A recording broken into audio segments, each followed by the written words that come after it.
Assalamualaikum warahmatullahi wabarakatuh. Salam sejahtera bagi kita semua. Puji syukur saya panjatkan kepada Tuhan Yang Maha Esa atas berkatnya kita bisa hadir di ruangan ini di siang menuju sore ini, dan berkatnya juga kami bisa menyelesaikan tugas final proyek kami dengan baik. Yang pertama-tama saya hormati yaitu Ibu dosen Teti Eka Purnama MPD selaku dosen pengampu mata kuliah umum pendidikan kewarganegaraan, dan juga teman-teman yang saya banggakan. Baiklah, tanpa menunda lama, sebelum memulai materi, saya ingin menjelaskan sedikit materi tentang presentasi kami yang berjudul tentang membangun budaya empati untuk menghentikan bullying, studi kasus pada mahasiswa tunarungu. Dari judul di atas, pasti teman-teman semua sudah tahu apa arti bullying, yang mana bullying tersebut adalah masalah sosial yang selalu terjadi di berbagai lingkungan pendidikan, seperti contohnya mahasiswa tunarungu. Sebagai warga negara, setiap individu memiliki hak yang dapat untuk mendapatkan rasa aman dan nyaman. Oleh karena itu, membangun budaya empati menjadi langkah penting untuk menghentikan bullying. Itu saja sedikit penjelasan materi dari saya, dan akan dilanjutkan oleh rekan saya di Fakultas Nurul Roza. Kepadanya kita persilakan. Baik, terima kasih moderator. Saya Diva Margarita Roza dengan NIM 2500397. Di sini saya akan memaparkan kajian pustaka dari hasil laporan kami. Bullying berasal dari kata bully, yang berarti menggertak atau mengganggu. Para ahli, always, American Psychiatric Association, dan Coloroso sepakat bahwa bullying merupakan perilaku negatif yang dilakukan secara sengaja, berulang, dan melibatkan ketidakseimbangan kekuatan sehingga korban tidak mampu membela diri. Perilaku ini dapat melukai secara fisik maupun emosional. Bullying adalah tindakan negatif dari pihak yang lebih kuat terhadap pihak yang lebih lemah, yang menimbulkan tekanan fisik, emosional, atau psikologis, baik menggunakan alat bantu maupun tidak. Kasus bullying terhadap anak atau mahasiswa disabilitas masih banyak ditemukan, padahal Konstitusi Undang-Undang Dasar 1945 menjamin hak setiap warga negara untuk mendapatkan perlindungan, rasa aman, serta terbebas dari ancaman dan diskriminasi.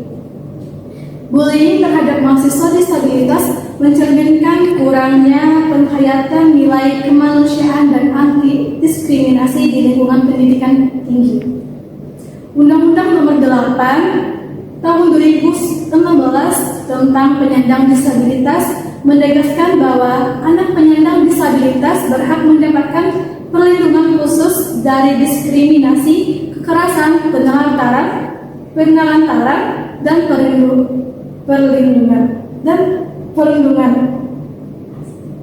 Mereka juga berhak memperoleh pendidikan yang bermutu secara inklusif dan adil. Ada perspektif Pancasila. Yang pertama, sila kedua, kemanusiaan yang adil dan beradab, yaitu bullying bertentangan dengan nilai kemanusiaan karena tidak menghargai harkat dan martabat manusia. Sila kelima ada keadilan sosial yang mengamanatkan perlakuan dan kesempatan yang setara bagi seluruh rakyat, termasuk akses pendidikan yang aman dan inklusif bagi penyandang disabilitas. Ada faktor penyebab melakukan bullying menurut Carroll. Yang pertama dari faktor individu, rendahnya empati, keterampilan sosial buruk, keinginan emosional yang mendominasi. Yang kedua faktor keluarga, pola asuh buruk, kurang perhatian dan konflik keluarga. Yang ketiga peer group, tekanan dan sebaya ingin diakui kelompok. Yang keempat, faktor komunitas, lingkungan sekolah atau masyarakat yang tidak tegas terhadap kekerasan. Itu saja yang dapat saya sampaikan. Saya kembalikan ke moderator. Terima kasih. Baik, itu saja penjelasan kajian pustaka dari Diva Margarita Roza, dan selanjutnya akan dijelaskan tentang rencana aksi dari laporan kami yang akan dijelaskan oleh Kansa Putri Rafida. Kepadanya dipersilakan. Baiklah, saya Kansa Putri Rafida dengan NIM 2500104. Saya di sini sebagai individu. Di sini saya akan menjelaskan mengenai tabel rencana aksi yang sudah kami lakukan. Kegiatan proyek pencegahan bullying terhadap mahasiswa disabilitas dimulai pada minggu ke-11 dengan menetapkan topik yang akan diambil.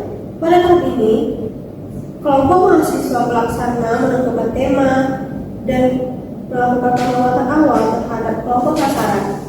Setelah melalui diskusi dan kesepakatan, kelompok berhasil menetapkan fokus utama. Kegiatan adalah isu perlakuan bullying terhadap mahasiswa disabilitas di lingkungan kampus.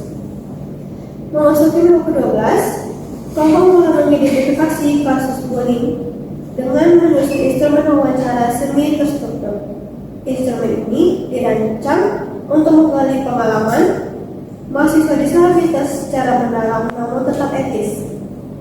Penyusunan instrumen menjadi indikator keberhasilan tahap ini, ditandai dengan tersusunnya daftar pertanyaan yang lengkap dan relevan. Pada minggu ke-13, kelompok melakukan pengumpulan data melalui wawancara langsung kepada mahasiswa disabilitas yang pernah mengalami bullying. Proses ini dilaksanakan dengan pendekatan yang ramah, etis, dan tetap memperhatikan kenyamanan responder. Wawancara menghasilkan data yang lengkap serta korban merasa nyaman selama proses berlangsung, sehingga tahap ini dinyatakan berhasil. Selanjutnya, pada minggu ke-14, kelompok melakukan aksi pencegahan dengan membuat poster berisi informasi mengenai bullying terhadap disabilitas.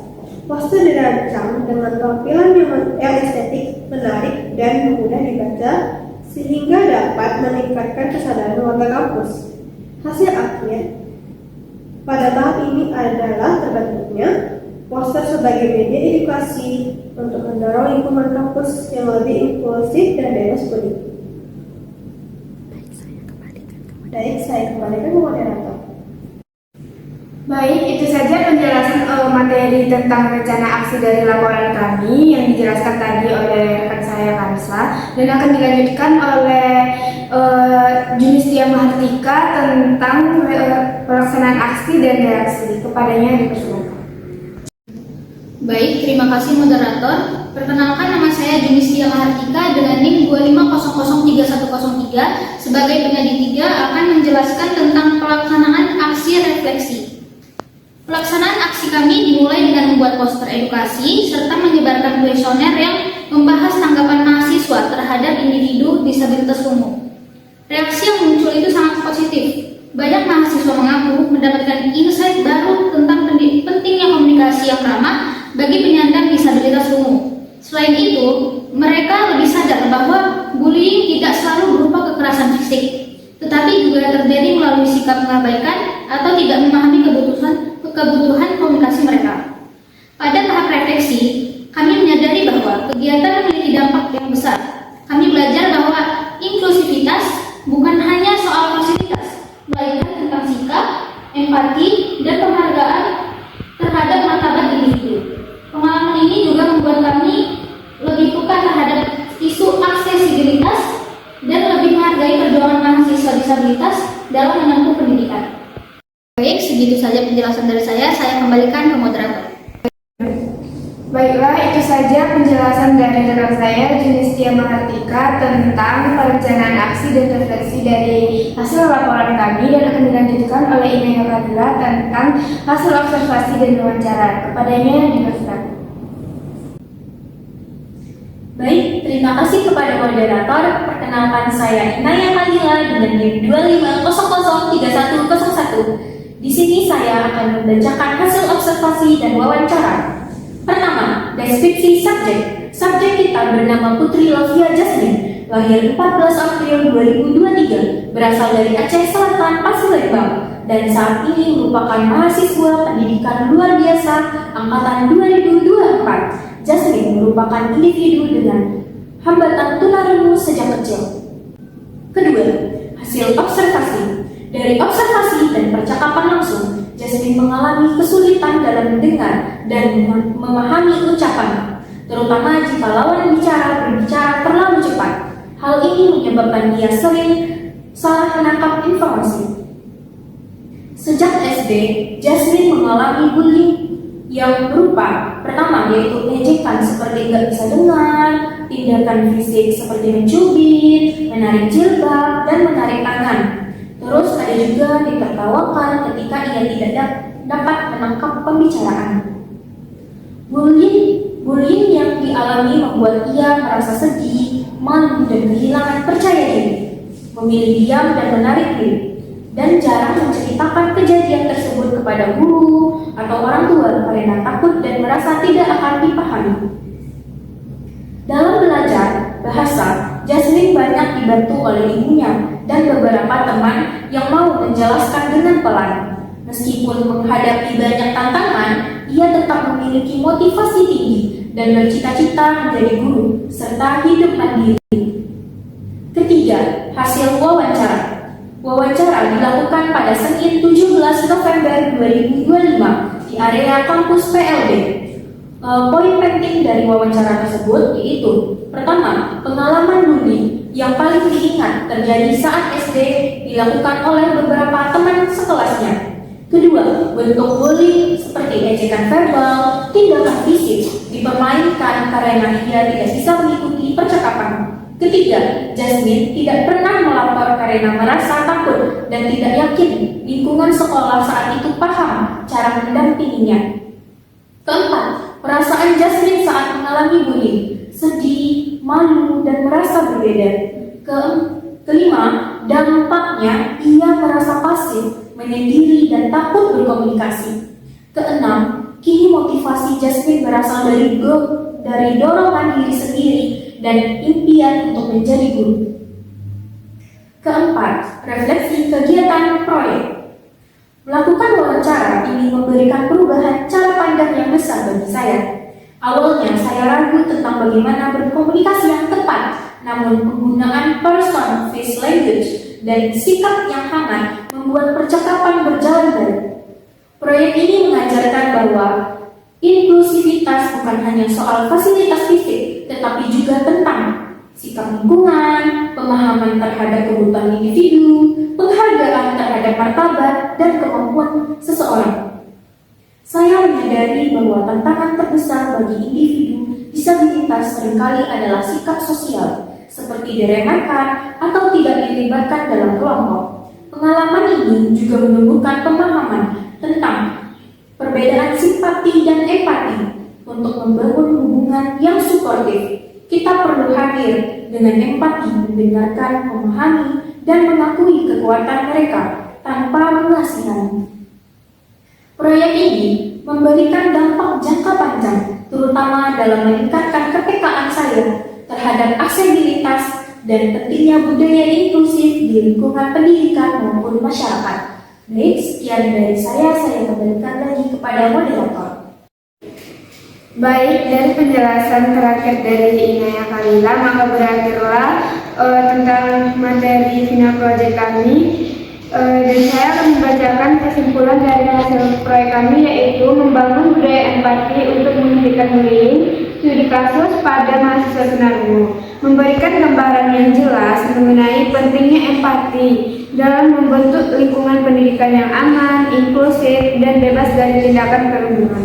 Berdasarkan hasil dari wawancara dan pengamatan, dapat disimpulkan bahwa bullying tidak hanya muncul dalam bentuk kekerasan fisik atau verbal, tetapi juga dapat terjadi melalui sikap pengabaian, kurangnya pemahaman terhadap perbedaan, serta kegagalan dalam menyesuaikan cara komunikasi dengan mahasiswa tunarungu. Faktor-faktor tersebut seringkali berangkat pada ketidaktahuannya, minimnya edukasi tentang disabilitas, dan masih kuatnya stereotip di lingkungan sosial. Dampak bullying yang dirasakan korban pun sangat luas, mempengaruhi kondisi psikologis, hubungan sosial, hingga performa akademik. Temuan-temuan ini menunjukkan bahwa empati memiliki peran penting dalam mencegah dan menghentikan bullying, karena empati mendorong seseorang untuk memahami perspektif orang lain dan memperlakukan setiap individu dengan hormat.